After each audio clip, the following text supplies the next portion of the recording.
Hi, everybody, and welcome to this presentation by Northampton Neighbors about what's happening with Windows 11, Windows 10, what's going to happen on October 14th, October 15th.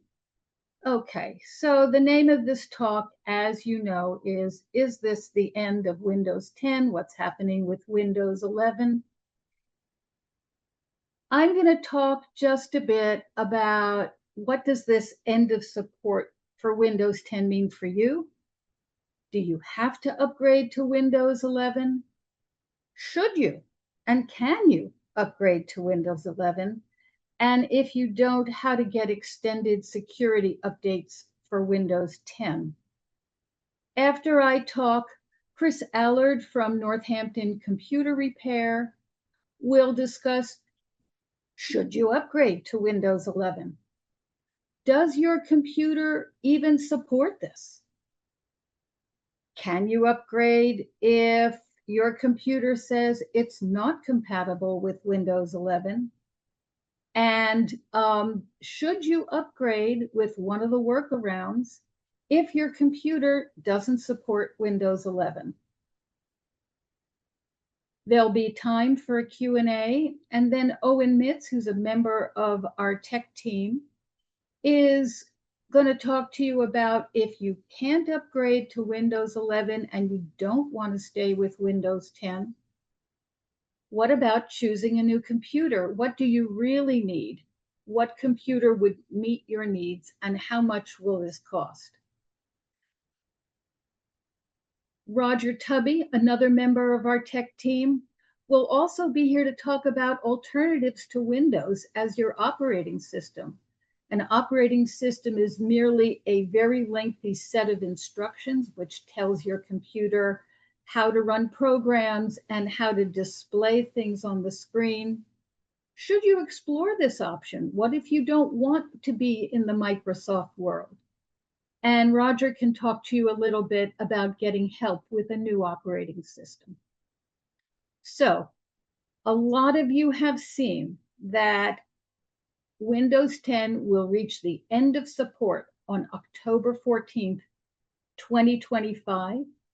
You may have gotten a message if you're running Windows 10 that you can get extended security updates or programs to replace this worrisome feature of Windows upgrade to Windows 11. How do you know what operating system you're running? Well, this is the logo for Windows 10, and this is the logo for Windows 11. If you have four little windows in your lower right corner that you're looking at kind of on an angle, on a perspective, you're running Windows 10. If you have four square windows, most likely down in the middle of your screen, then you're running Windows 11 already.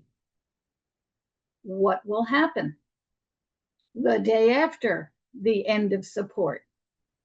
You will not notice any difference. You will turn on your computer, it will work just the way it did on October 14th.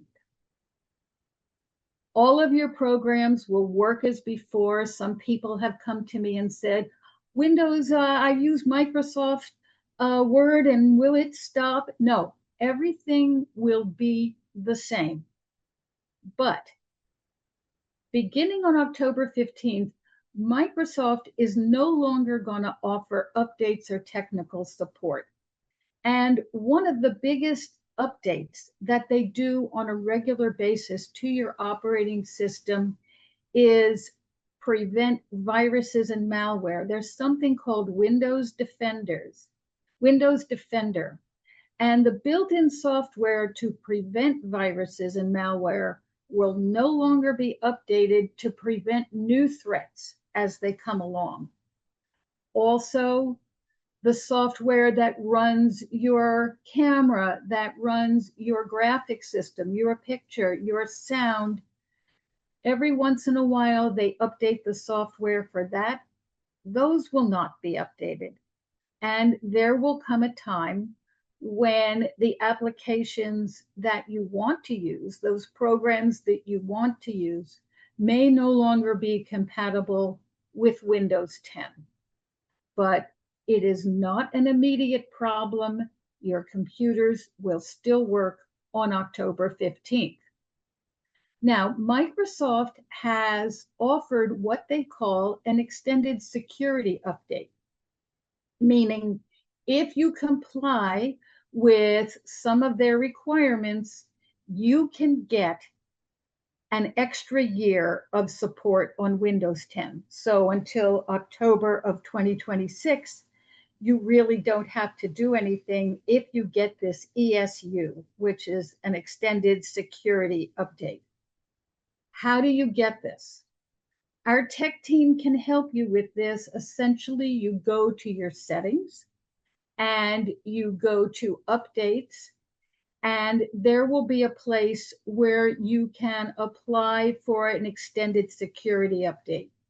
There are 3 ways to get it. You can pay Microsoft $30 for 1 year. You can use Microsoft points. Frankly, I don't know anybody who uses Microsoft points. You get these for using their built-in games and things like that. That is something maybe someone in the audience can talk about, but I don't know that much about it.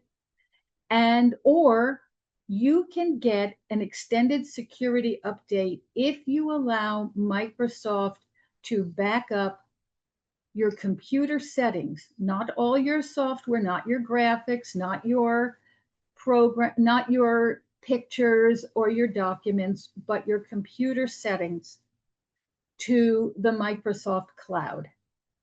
Then you get a year for free. And we can talk to you individually if that's an option for you.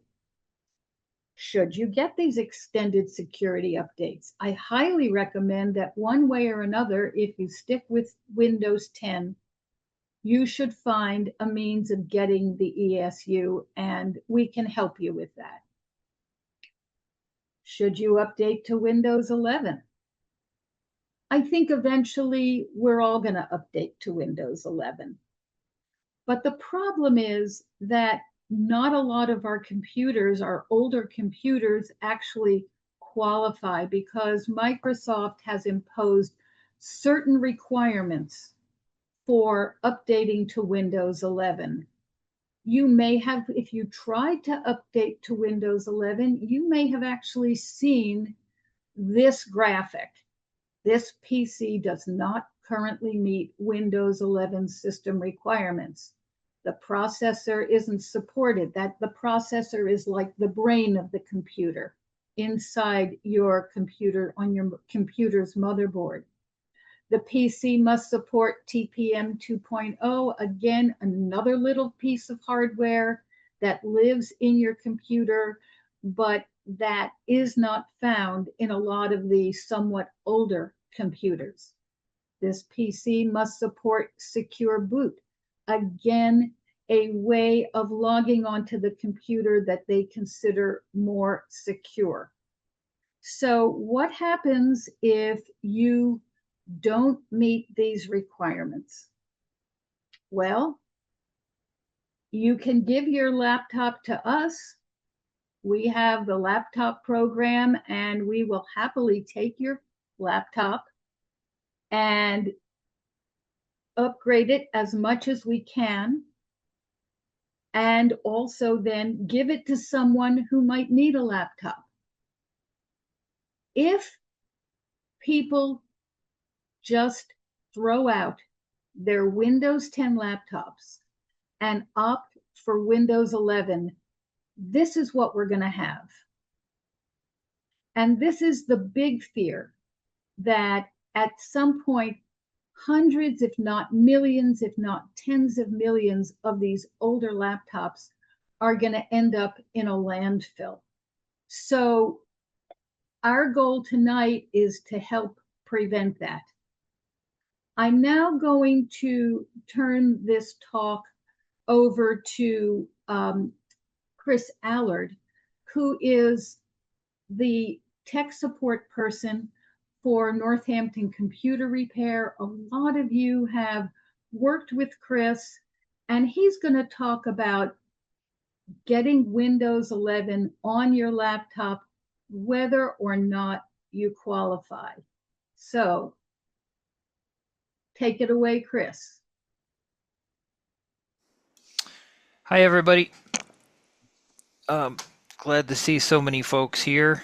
Hope everybody can hear me. I think I had some technical difficulties earlier, but I know how to fix them. So I just, kind of wanted to go over a couple of basics on, I guess, what the best option for everybody might be. And it's certainly going to be down to a lot of personal decisions. Nina mentioned e-waste as a big concern, and it certainly is. It's kind of one of the main reasons why I would suggest trying to keep your system up to date without needing hardware support. So there's a lot of workarounds to getting up to Windows 11, whether you can officially accept it or not. The thing I want to mention about that, and this might feed into whether or not you decide to upgrade your hardware, is the experience you'll have. That's one main point. But also the security that you won't have if you don't upgrade. I know security is kind of a vague term, and it really is because most of it is extremely technical, and I could get deeply into the weeds, but I don't want to. The benefits of 11 over 10 are significant as far as security, and if for no other reason, then they're estimating another 8 years of support, give or take, for Windows 11, which would mean updates, security patches, things that are going to basically patch your operating system to keep the baddies out. And as well as bug fixes. Windows 10 is no longer going to be getting bug fixes, so if something is broken with the operating system, it's going to be broken forever. It's not going to get patched. That might not be a big deal because bugs are a small percentage of users, but it's worth considering. I think for the main things, those three requirements that Nina illustrated that are hardware-based requirements that are necessary for Windows 11 to run are actually the absolute epitome of the security that's Windows 11 offers. Some of the general, I guess, layman's terms for that would be more passwordless login options, the ability to store passkeys for websites in a much more secure way so that you don't have to enter a password every time you want to sign into a website. You can use your device as the password. The enhanced protection that's built right in with your free Windows Defender antivirus that's part of the operating system is truly impressive. It's not perfect. A third-party antivirus company can do better, and they do better. So we still recommend, if you are willing to pay for a third-party antivirus, to go with that. But it is incredibly good, and it's the best that I think any operating system has ever come out with to give just as part of the system. So that's worth considering. Windows 10, it was not as good. And that is partly due to the fact that your hardware didn't support all of the things that it needed to keep these threats out. People aren't attacking, they're not writing viruses nowadays to get onto your computer with traditional software code. They're attacking the hardware. They're attacking the actual components of the computer at a very basic level. And it's worth knowing that at least to say, I should probably, if I really am concerned about my device's security, I should be upgrading. In fact, I don't even think software-based threats are going to be as they're going to get outpaced by hardware-based attacks in the near future, is my guess. I have no evidence to support that. I just think so. So this Linux has always been a small target. I think someone else is going to get on to talk about alternate operating systems. This is absolutely fantastic. All of these old systems that can't support Windows 10 fully can certainly run Linux. It's a way more secure operating system inherently because it's not as big a target. And it's also just inherently more secure based on the amount of permission that's needed for malware to spread. Nobody's really designing malware or viruses to attack a Linux system. So that's a great option, and it's more user-friendly than ever. So I also want people to not be afraid to consider that as an alternative to just staying in the Windows ecosystem. The other thing that I mentioned when I started was the user experience. That's going to be different. It will be significantly different in some ways. There's a lot more connected experiences with Windows 11, I guess you could call them, where you are connected to a service, or most people I upgrade to wonder what the widgets bar is when they hover over the bottom left corner. It shows news, stock tickers, all kinds of stuff. It's a connected experience. It's basically you seeing a whole lot of things available to through the internet, and it's very internet connectivity required for a lot of things, including just the icons in your start menu. Those get updated regularly. So it's more for a connected world. It will also be problematic if you're staying with Windows 10 eventually, not right away, and certainly not on October 15th, to continue to update your regular software, just your browsers. That's a consideration that you have to take into account. Once browsers say, sorry, we just can't keep updating ourselves, it's just not safe, or we just don't want to deal with the bugs and problems for updating on Windows 10, then your browser abandons your operating system, and then you can't get to websites the same way you used to be able to. Certain websites just won't load. Certain new web development tactics just don't even function. You see that constantly. If you were to try to take out a Windows XP computer today and use it on the internet, it would be a nightmare of an experience. It's just not built for it. So that experience is going to be a big consideration for whether or not you should upgrade to new hardware. Apart from the obvious, new hardware is certainly going to be faster and better in almost every way than what you have currently. So if that's also a consideration, it's worth considering. Or if that's a concern for you, it's worth considering. I don't want to get too much into why it's really important for security, but generally speaking, I think just knowing that hardware-based security is the focus with Windows 11 is a good enough reason in and of itself. But we also don't know, as far as the software experience goes, when any of this end of support for the alternate software is going to happen. We don't know if 2 years from now Chrome is going to never update again and you'll be stuck on an old version. It might happen a month from now, or a month and a half from now. It might happen 3 years from now. So it's hard. It's hard to know, and I can't give anyone a solid answer for that. I don't know if anybody had any other ideas, and we'll have questions and answers, but I think I've gone over the main points I wanted to illustrate here. I will pass it on to the next.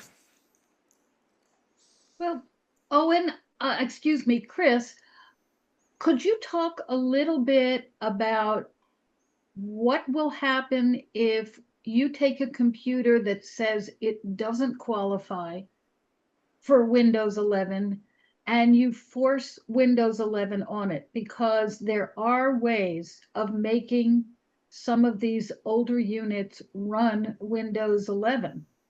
And can you talk about the benefits and probably also the problems of doing that?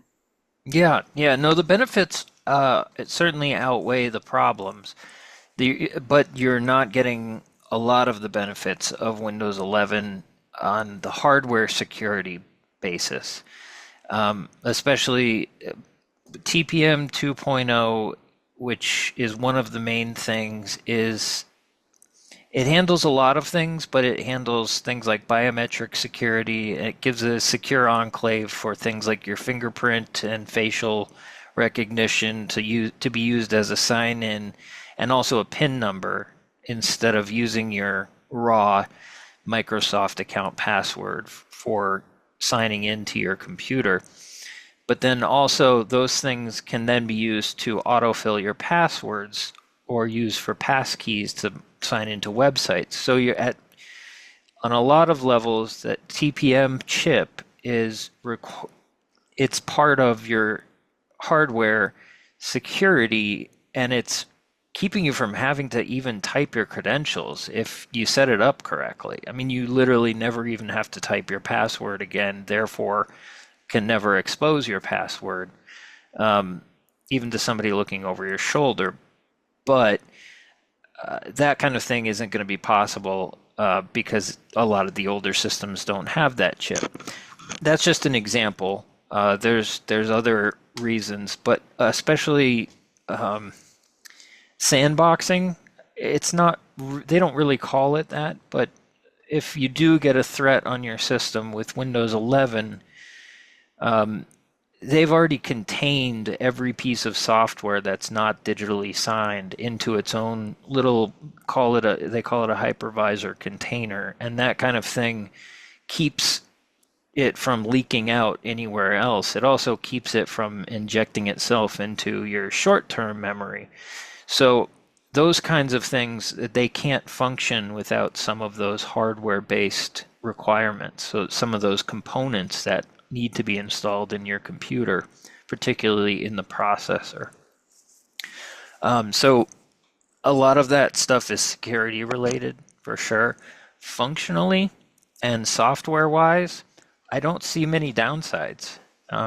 You will be able to, when Chrome or Firefox stops updating itself for Windows 10, you'll continue to get updates if you've upgraded to Windows 11, whether your computer's hardware supported or not. So very few downsides, I think. So you're basically saying if people don't want to get a new computer, they can either get an extended security update for a year, or you would recommend that they, even if they don't have those hardware requirements, still force an upgrade to Windows 11. And for those of you who don't know, Chris is the first person who taught me how to do that.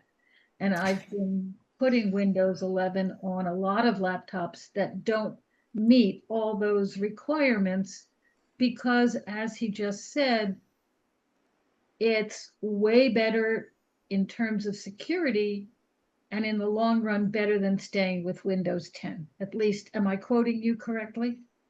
Uh, yeah, yeah, it is. I mean, nothing about staying on Windows 10 is good for security compared to upgrading to Windows 11. Even with the extended security updates, you still are lacking a fair amount of security features that are built into 11. So even though I say, I want to tell everybody that wants to stick with Windows 10 as long as possible, definitely get the extended security updates enabled. But um,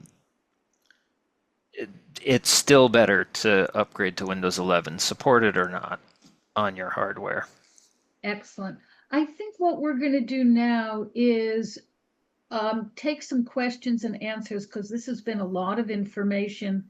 And once we've answered people's questions about can I upgrade, should I upgrade, what if I do or don't, most of which you've answered beautifully, Then we're going to move on to, if I get a new computer, what should I get? And also, you talked about uh, different operating systems, and Roger is going to talk about that.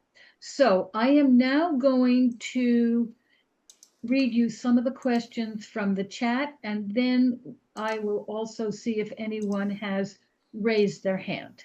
Okay. So in the chat, there seems to be some confusion between the word PC, the word desktop, the word laptop. Could you kind of clarify those three terms? Yep, they are the same.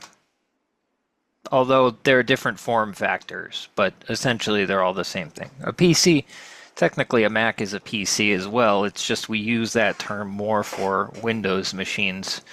But PC is just a personal computer. A laptop would be a slightly different form factor from a desktop, but it's the same platform. They all have the same components.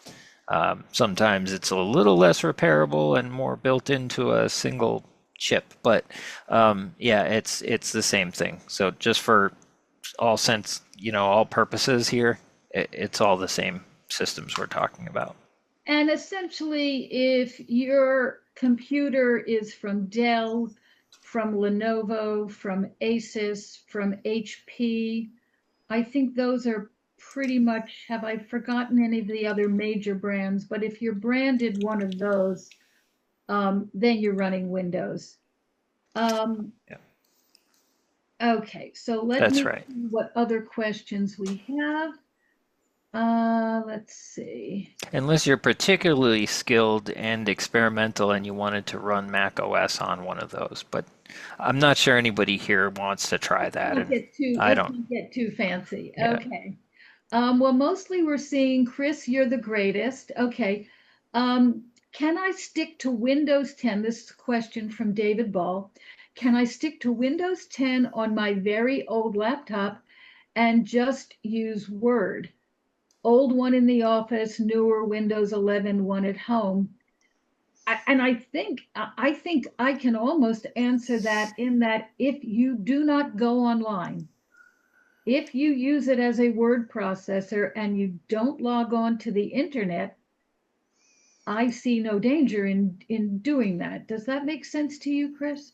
Yeah, that's entirely true. I mean, certainly do not avoid getting an antivirus to stick around on Windows 10. I mean, it's going to be essential too because one of the things that's not getting patched is the built-in antivirus for Windows Defender after October 14th. And that gets daily updates from Microsoft with definitions of new threats. So certainly you're going to absolutely need either the extended security updates or a third-party antivirus. It's never a bad idea to go with a third-party antivirus, and I'll never say that's a bad idea. So, but it's certainly not as solid a solution security-wise as just going with the upgrade. We And have again, oh, go ahead. it's a bit of a paranoiac point of view, but I think security is a process, not a product. So, it really does come down to like you don't the more paranoid you are with it and the more you pay attention to trying to be as secure as possible, the less you have to worry about when something does go wrong.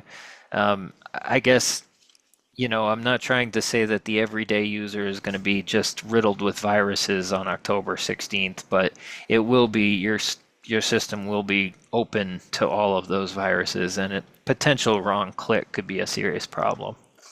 There's questions that are very similar. Suzanne asks, would an antivirus program alone work for security with Windows 10? And then Adrian Andrews has asked, is Windows Defender an overlap with McAfee? I mean, McAfee is an antivirus program. Norton is one. There are many different antivirus programs.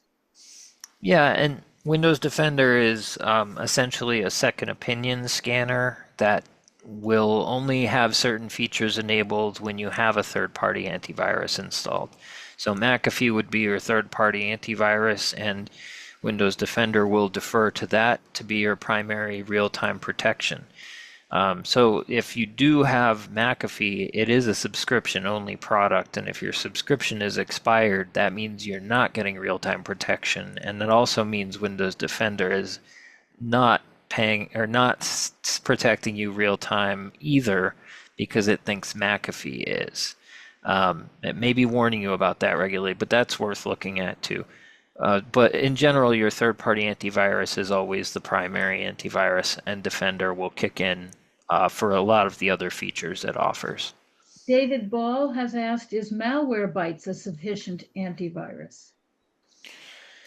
Honestly, yes. It's gotten much better over the years. I think it's a really solid choice, and it covers a lot more of the threats that I see on people's computers nowadays, which are potentially unwanted programs that might be more privacy stealing or more adware based. It's a pretty solid program, and I think it will again defer to Windows Defender for any more threats that it might miss. So yeah, it's a solid choice. Okay, I have now, someone asked about, is WebRoot Secure still a good antivirus? I mean, in general, maybe I could link this. There are third-party tests that do a much better job than I do testing all of these. So from what I've seen, they're typically up high on the list of reputable antiviruses, but there are certainly better ones. That's pretty much always the case depending on which third-party testing site you look at. So I guess if you haven't gotten too many viruses since you've had it installed, then I think it's good for you. I guess that's one way to look at it. Okay, I've now given people permission to unmute, and 2 people have raised their hand. I'm going to call on David Ball first. David, you'll need to turn your camera on. I'm going to unmute you, and but you need to turn your camera on, and then we will take a look at you and go ahead and ask your question. Okay, can you hear me? Your Yep. volume isn't very loud. Is this better? Yes. Okay. So what I would like to do, but maybe this is a special case that doesn't interest anyone except me, is, as I said, just use Word. Would I then still have, at the moment, I have Malwarebytes on that computer. That's a very old computer. I don't think it can support Windows 11. That's what I was told by the IT people at Smith. But could I just use, and should I just use Malwarebytes on the computer and basically just use it like a typewriter on Word? Yeah, that would absolutely be possible. I mean, that would really be the best use case for it, I think, because ultimately you'd want to truly air gap that thing, which means disconnect from everything, disabling wireless, just to make sure it is a typewriter. Mm-hmm. But yeah, no, that would be a solid, totally fine usage of it. It's really the threats come from outside. That's where they come from. Thank you very much. Yeah. Okay. Now Jaime Alvarez has raised his hand, and Jaime, if you turn your where are you here? I'm going to add your picture, and you can ask. You need to start your video before I can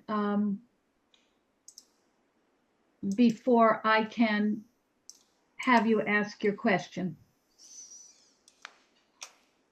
Or we don't need to see you, Jaime. You can go ahead and ask your question. I have 2 questions for Chris.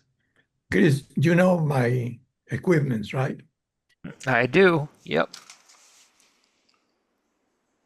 Does my laptop will take Windows 11? It will not. No, and I actually wouldn't really even recommend trying the unsupported upgrade on it. I know this is kind of not helping everybody, but it's an older generation, much older generation processor, and the limitation to that would also be the short-term memory. So I would say, in the case of much older systems, I want to say like around the 8 to 9 year old mark, just to make this helpful for everyone. Um, Go with the extended security updates if you're not ready to upgrade the hardware yet, because there are plenty of systems out there that just cannot run Windows 11 well enough. It will be a nightmare to use. As you know, I have a nightmare with my compact. When I tried to upgrade my compact to Windows 10, it was not possible to run my old programs. Mhm. Which brings me to the second question. My desktop is an old computer, and all my documents are on 2007 doc. What is the process of changing all those documents, and it's a sizable amount of documents, into more, I don't know, into a system, not only keeping Windows 10, but upgrading the set of programs that will run documents, etc. What is the process of upgrading what I have, which is 2007 doc, to 2010?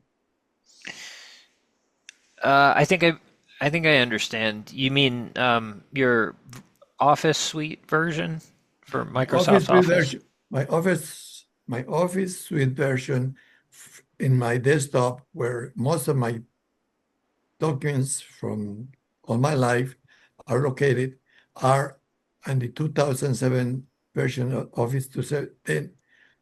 What would be the process for me to change them into a more contemporaneous Office system that will go well with the Office 10 that I have? Well, I don't, there's really no changeover that needs to be made. What you would upgrade is the software to open those files, which Office, or you could use an open source suite, Office suite like OpenOffice or LibreOffice. But all of those documents that were created are going to be backwards compatible with any newer version of the Office suite. So there's no conversion needed. It's just they'll open. Okay. One last question, and this is for Nina. Nina, you say that you can help me because I am so ignorant on this. You can help me to get the extended suite, the extended security update. Yeah. What you can do, anybody who wants help getting the extended security updates can put in a tech request at Northampton Neighbors. Just go on the website, find the email address. It's info@northamptonneighbors.org. Make a tech request. We have a wonderful team of tech people, many of whom are on this call, and they will help individuals do stuff like that.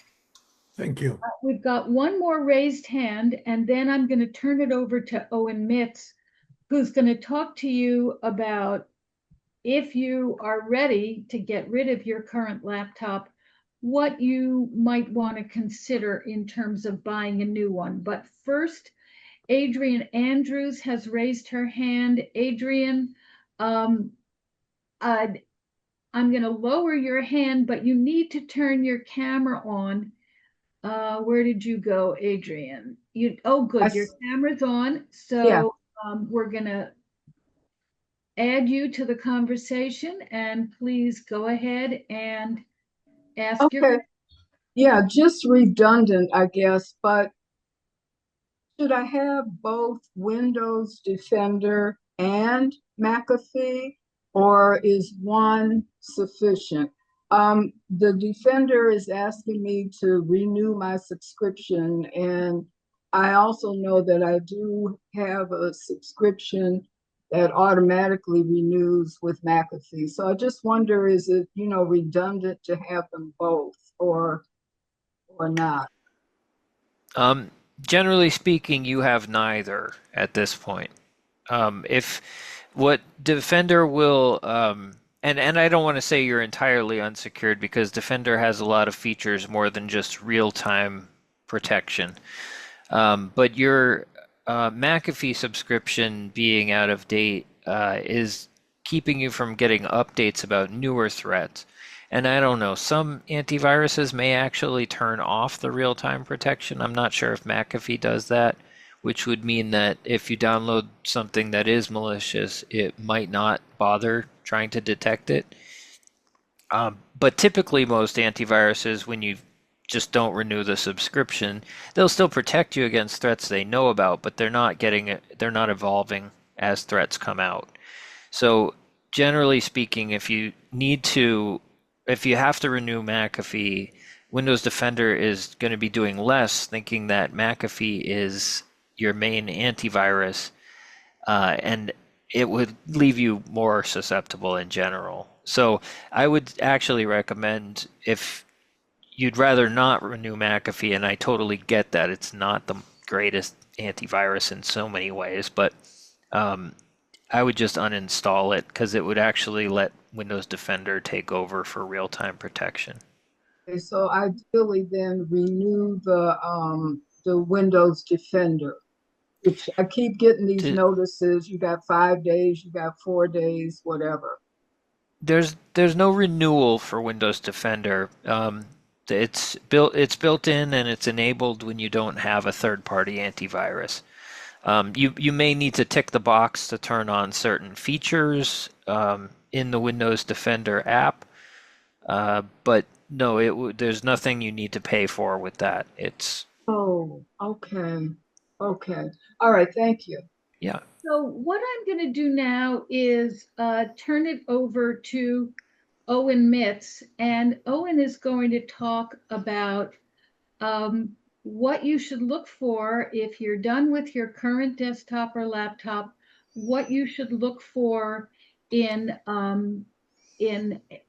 new computer. So take it away, Owen. Thank you. I'm going to try something here. I've written a talk. I'm going to try to see if the computer will actually read it to everybody, and it'll be up on the screen at the same time. So it makes it a little easier. So give me a second here. And nothing works the way it's supposed to. But we'll try this one more time.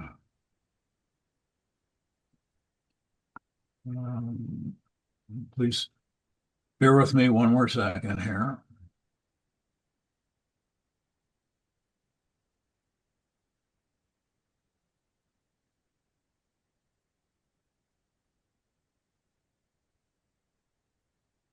Owen Mitz has been in the computer/technology industry for a long time. After receiving his degree in computer science in 1973, he spent 5 years working for the EPA in their Washington, D.C. headquarters, helping clean up the nation's waterways. In 1979, he left to work at a local information company where he spent 15 years rising from programmer to VP of technology. He left the information company to start his own business in computer and network sales and support in the Washington, D.C. area, which he enjoyed for 15 years before selling to one of his employees and retiring to Oregon in 2007. In 2021, he moved to Northampton and saw a need to help seniors with their tech problems and started to volunteer with both Northampton Neighbors and the Senior Center. This year he formed a small business, Computer Doc, primarily to help seniors with the Windows 10 to 11 issue. As an aside, his parents somehow knew when he was born that he was destined to work on computers. That's why they named him 0101. The basic components of a computer you need to know about before purchasing a new Windows computer. The brain, CPU. This is what does all the work. Like car engines, they vary widely in power, efficiency, and cost. The most powerful CPU that uses the least power costs the most. When you are reading the specs, look carefully at the CPU model. If it has the name of any precious metal or stone, look elsewhere. Also, if it ends with an or the number starts with an N, look elsewhere. There are two major companies that make CPUs for PCs, and they have, almost, standardized on model nomenclature. They are Intel with their Core i series and AMD with its Ryzen series. Using the car analogy of 4,6 and 8-cylinder engines, the CPUs have, mostly, standardized on 3,5 and 7. There are a few outliers that I've ignored for this presentation. As you might guess, the 3 equals a 4-cylinder, the 5 equals a 6-cylinder, and the 7 an 8-cylinder. This is just a simplistic overview. There are many subtleties within the various models. After the CPU and its associated memory, RAM, which we've not discussed yet, the screen is the next most important component of a laptop. Just like TVs, laptop screens come in all different sizes. What is more important than the size is the clarity and brightness of the screen. A large screen does not guarantee clearer letters and pictures. What is more important is the number of dots, pixels, that make up the screen. The more there are, the clearer the screen. Fortunately, there are some confusing standards to help you along. Screen resolution is usually described by the number of pixels left to right and then top to bottom. The absolute minimum that you should consider in today's market is FHD, Full HD, which is 1920 x 1080 pixels. There are several steps higher, but often only in the more expensive laptops. If the numbers are any lower, look elsewhere. The second important component is how bright the screen is. That is measured in nits, not to be confused with mits. The more nits, the brighter the screen. Do not look at any laptop with less than 250 nits. To save your eyes, 300 is better. Once again, the laptops with even brighter screens are usually more expensive. Memory and storage. Memory is the electrical scratchpad for the CPU. It is where apps live while they are running and all of the data associated with them is processed. In a Windows 11 computer, the absolute minimum amount of memory you need is 8 gigabytes. While 16 GB is a little nicer, if you are just browsing the web and editing small documents, 8 will work fine. If you are doing more than that, like any sort of game playing or picture or video editing, 16 makes more sense. Storage is what used to be called a hard drive. It is where everything is saved when the computer is turned off. Memory, on the other hand, is emptied when you turn up the computer. Computer storage is now called SSD, solid state drive. This is a type of memory that doesn't forget when you turn the power off. Usually, computer will have any of the following sizes: 128 GB, 256 GB, 512 GB, or 1024 GB, also known as 1 TB. For most of us, 256 or 512 is a lifetime's worth of space. Just as an example, on my computer I have approximately 86,000 photos that use up 580 GB of storage. That's about 25 years worth of picture taking. In addition, Windows and associated programs take up about 70 GB of any size drive. In most modern PCs, upgrading the SSD to a larger one is an uncomplicated task for a technician. Price: you can expect to pay anywhere from $300 to $3,000 for a decent Windows laptop. If you shop carefully, you can find a perfectly adequate machine for under $400 that is made by a company that you've heard of before and has good specifications. How do I know this? It is because I purchase and resell computers on a regular basis. One thing that you need to be aware of is what I call putting lipstick on a pig. This is where a seller will take a relatively slow, inexpensive machine and make it sound like a much more capable machine by adding unnecessary memory and storage. Think of it this way: If you put racing tires on a stock VW Bug, it is still going to be just a bug. There are many options that can enhance the user experience and should be considered if you need them. These include a touch screen, a backlit keyboard, and an option to use a phone SIM. Extra warranties are sometimes useful depending on who is offering them and what they cover. Extended warranties from stores like Best Buy are basically useless. My suggestion is that the purchase of the computer and warranty are separate transactions. This applies to software as well. Microsoft is extremely aggressive in trying to sell its overpriced subscription of Office called 365. In addition, there are many protection, antivirus, software companies who bundle trial subscriptions with new computers. My suggestion is to ignore them and do your research on what product, if any, you actually need. In summary, know what you need to do on the computer, know how much you are willing to pay, and then start looking. Even though my advice is free and worth every penny, I still make a living helping people figure out what they really need, and if they are lucky, let me sell it to them and have me set it up for them as well. Thank you for your time. Questions?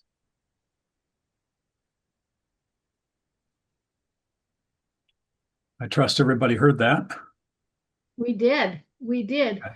How So, about if we stop here- your screen share, Owen, and take some questions? Okay. Yeah, I was just following up with the examples of the CPUs to tip you about, but I will stop the screen share and we will do that. Just find the right button. No, I went ahead and did it. Okay, thank you. Are there any questions? I'm going to look and see if anyone has their hand raised, or if you just unmute, then I'm going to know that you have a question for Owen.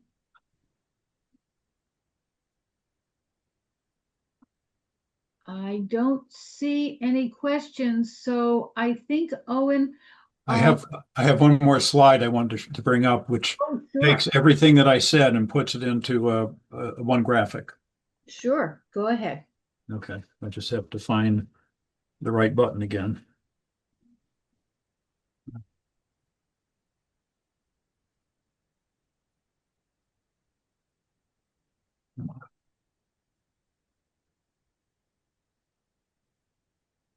Sorry.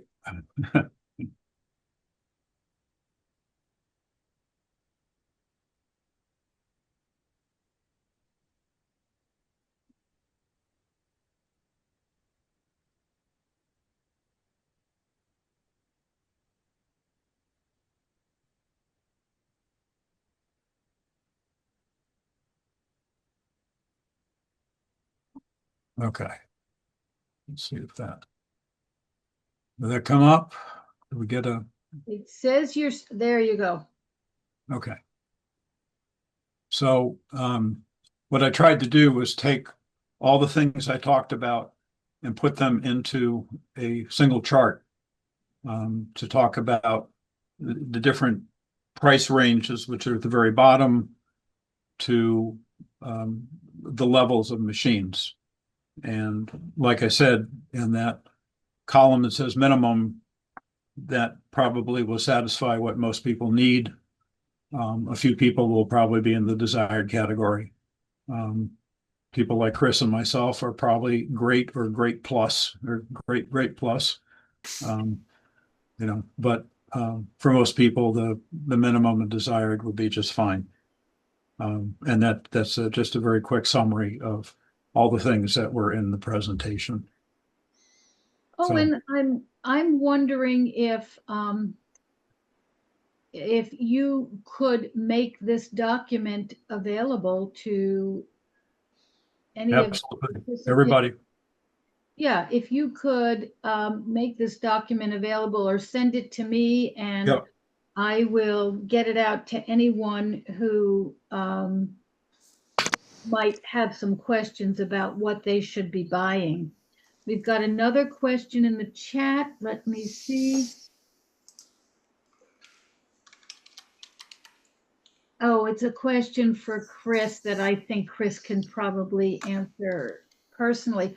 I want to introduce you to Roger Tubby, who is also on our tech team, because we've been talking about why Windows 11, why Windows 10, and Roger is going to really discuss why neither of these, and is there something else that you can use that will give you the same protection and the same flexibility and not put you in bed with Microsoft? So take it away, Roger. Well, hello. That's not actually what I'm trying to do. Oh, I okay. don't want to dissuade anybody from Windows 7, 8, 9, 10, 11, 12, 13, etc. I hope that most of the people that are familiar with the Microsoft ecosystem know that Microsoft wants to hold on to you and wants your licenses and wants your data, wants your logins, and entering into an agreement to extend security in Windows 10 is really for them just a way to keep you from moving possibly to Apple or possibly to a Chromebook or a Chromium-based system. It's pretty obvious, I think, to most people that Microsoft, as an example, is always needing antivirus solutions, anti-malware bytes, always needing upgrades. Most of the upgrades that happen in Windows require a reboot. The reboot can be very iffy. A lot of people can't actually get their systems to reboot after they've applied the updates. Most modern operating systems don't have that type of problem. Windows was built on a single user basis that solely accreted the ability to run multiple users on a single PC. And they've turned that into a server system also. So I just want to say there's some alternatives. Obviously, Apple is an alternative. I don't think for most of our Windows users, trading one monopoly into another is very viable. Google Chrome, Google offers a Chrome OS, which is very, very popular. The Chromebooks have been very influential in the educational marketplace. They're wonderful, they're cheap, they update automatically, they don't have the Windows update problems. You're still required to trust Google with all of your information. The other options, there are multiple other operating systems, but the big one that is being run by probably 80 to 90% of software in phones and in cars and in big server farms is called Linux. And it's not a derivation of the old Unix system, but it's based on the model of Unix. It's free, it's open source. It's got way too many options. You can tailor it to look like Windows 7 or Windows 10 or whatever you really enjoy. But it does require an investment of some thought. So Windows Mint, MX, Linux are good, viable alternatives, and they're free. They don't have anti-malware suites. As Chris said, they're not targeted as often, but their basic infrastructure, the way they're built, makes them much less vulnerable than the Windows ecosystem is. So that's all I have to say. Thank you. I am going to now add the images of all of our co-hosts. I want to thank you all very much for helping out with this talk today. Let me add Owen. Can I just suggest Sure. really quickly too, because Roger got me thinking of if anybody is deciding to upgrade their hardware to go with the Windows 11 system, an officially supported one, but they might want a backup computer, definitely think about Linux. Take that old computer rather than, if it was working fine, rather than recycling it, just have it as a backup computer or even a separate computer for just, I don't know, streaming or typing something. Linux is not a scary thing anymore. It really isn't.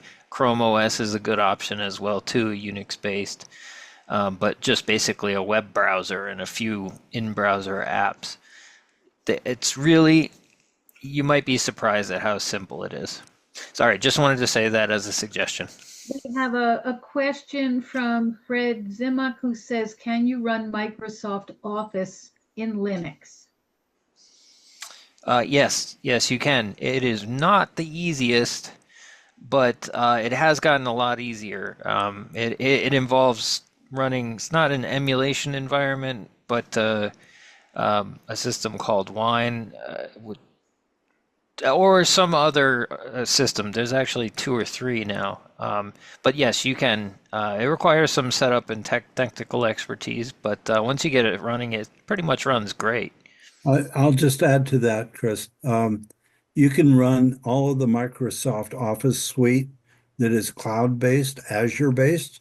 You can run it within Linux. You can run it from an Apple. You can run it anywhere you want. You don't, as long as you're not running it natively on your system. LibreOffice, which has been known by a lot of other names in the past, is a Linux suite that is, to my mind, as good as Microsoft Office. Other people have other opinions. Thank you. I actually prefer it. Or maybe it's just a different name. It's called Apache Open Office. It used to be Apache Open Office. It's no longer supported. So LibreOffice is the actual fork that is being developed. We have a member who, with a raised hand, named Cynthia, who says she actually uses Linux. Cynthia, if you would like to talk about that experience, I see you've unmuted, and if you turn your camera on, then we can spotlight you, and maybe you could tell us a little bit about your experience running Linux. If you're running Linux, I think it answers the question, does Zoom work on Linux? Because here you are, but you are unmuted. Your camera is off. If you would like to speak on camera, great, turn your camera on. Otherwise, just go ahead and maybe tell us a little bit about your experience of using Linux. Thank you, Nina. Not going to put my camera on because, bad hair day. I bought a Lenovo laptop from Amazon that was preloaded with Windows and, all the rest of it. I brought it to Chris. He stripped everything out and installed Linux for me. And the the interface, in other words, the way you turn it on and the way you find your files and the way you launch programs, that interface, that graphic user interface is pretty much the same that as you would find in a Windows machine. Uh, I had no problem whatsoever in only using the icons. I never had to go to the command line to access anything. So I would put a strong yes uh, for Linux. I know it seems like it's not a mainstream thing, but it's been going on for, gosh, I don't know how old I am, but I'm thinking it's got to be 30 years, Roger? Sounds about right. Oh Yep. my gosh, I'm old. Anyway, Pre-Windows NT. it's a great experience. It my machine starts up fast, quits fast, everything's good. So I would suggest that if you have thoughts about that, uh, we could uh, see if you could have a friend or someone show you their Linux machine and you can get an idea of what's what. Thank you.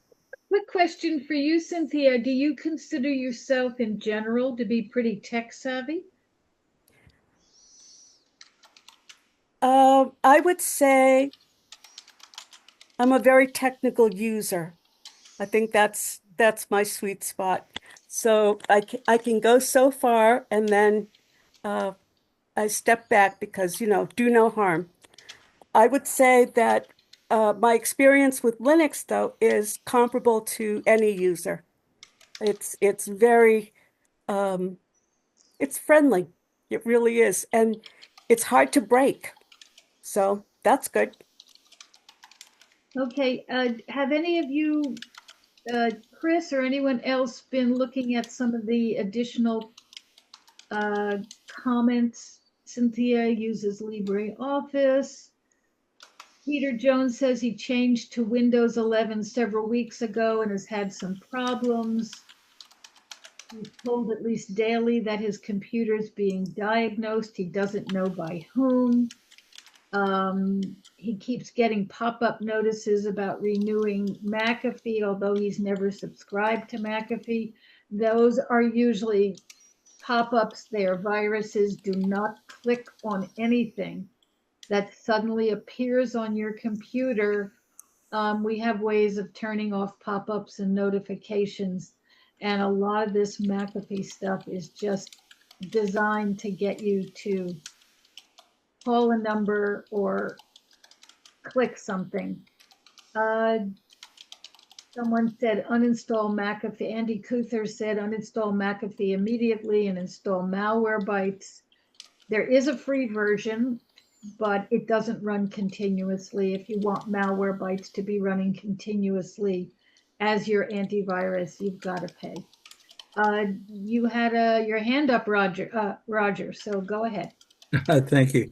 I was listening to Chris, I think it was Chris, talking about the new hardware that's installed on the motherboards to help with protect against attacks.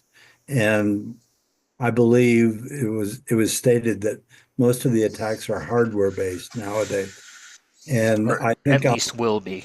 Yeah. I think I'll just say right now, because this goes along with the McAfee and the pop-ups and everything else, most attacks are, uh, from what I understand, are based on human interactions, clicking on a link, somebody opening an attachment that they shouldn't open. So a lot of these programs will try to help with that. The TPMs and all the stuff on the motherboard won't help once you allow a program to run rogue on your computer and install rootkits and things like that. So be careful with what you open up. Owen, you had your hand raised? Yeah, I wanted to say a couple of things. For the person who talked about the stuff that was popping up on Windows 11, if you've got a new computer and you took it out of the box and you plugged it in, it's full of all sorts of stuff from the factory. And one of the things that I do when I give somebody a new computer is I clean all that stuff out and just put on it what they should have and install something like Malwarebytes. So you don't have those kind of things popping up at you.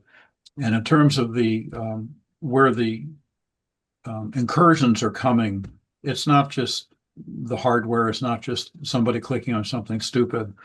you know, just like Chris, I get every day, I get this security updates, and it talks about how they're finding holes in the security software that Microsoft put in to keep people from, you know, how they logged in, or they find a tiny little hole in your router, and the router then it runs from the router into your computer because the router has been designated as a friend, somebody who can be trusted. So there's a lot of AI out there writing programs that are trying to get past all the gateways, all the gatekeepers, and it's just going to get worse and worse and worse and worse. And it's a combination of all the things. The TPM is not going to stop somebody who gets past an error in the code that somebody who works for Microsoft put in 2 years ago to help them do some testing that they never took out. And then this AI software finds this, what's called a backdoor, gets in and infects a computer or a whole network or a whole company's worth of computers.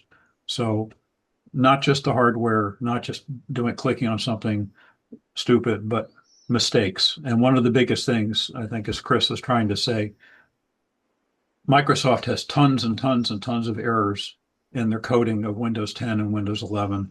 They're not going to fix any of those on Windows 10 anymore. They'll fix a few security bugs they run across, but they're not going to fix any of the other ones. On 11, at least they're going to fix them until 12 comes out. So are there any other questions? If you unmute or raise your hand, I will see you in the participant list. And if there are no other questions, I just want to say, go to our website, northamptonneighbors.org. Oh, Fred, did you want to say something? Fred Zimmock? You're going to have to turn your microphone. I'm going to unmute you and go ahead and ask your question. Thank you very much. Just a quick question. I thought I heard somebody say that Linux automatically updates itself. Is that correct? Or do you have to update it like Microsoft Windows? I could answer that. It's very much like Windows in that it will update, but anything that requires a restart will prompt you before it needs the restart, so you can actually save your work and then restart it. But it is an automatically updating system for almost every distribution out there. It's kind of like the difficulty choosing between Mac OS and Windows is kind of like chocolate and vanilla. But Linux, it's going to a mall worth of Baskin Robbins with the flavors that are out there. It's hard to pick the right one, but there's plenty of really popular user-friendly ones, and almost all of those are geared towards making your life as simple as possible using it. So they will update on their own, especially the major updates that they need. Thank you, Chris. I think that we've had enough interest expressed in alternate operating systems, especially Linux, that I'm going to see if Roger and some of our other tech team folks would like to do a separate Zoom presentation on ditching Windows altogether, ditching Apple, ditching Microsoft, ditching Apple, and moving to a different operating system. And those of you who are adventurous out there might join that. And again, go to our website, send an email to info@northamptonneighbors.org, request tech support, whether it's getting your extended user license for Windows 10, upgrading to Windows 11 with hardware that works with it, even without the hardware, getting a new laptop. These are all things we will talk to you about. And seeing no further questions, I think I want to say thank you so much to Chris Allard from Northampton Computer Repair, to Owen Mitz, and to Roger Tubby for putting their presentations together. And we hope to hear from you in the near future. Take care. And good night, everybody. Good night, Nina. Thank you. Good night. Thank you all. Thank you so much.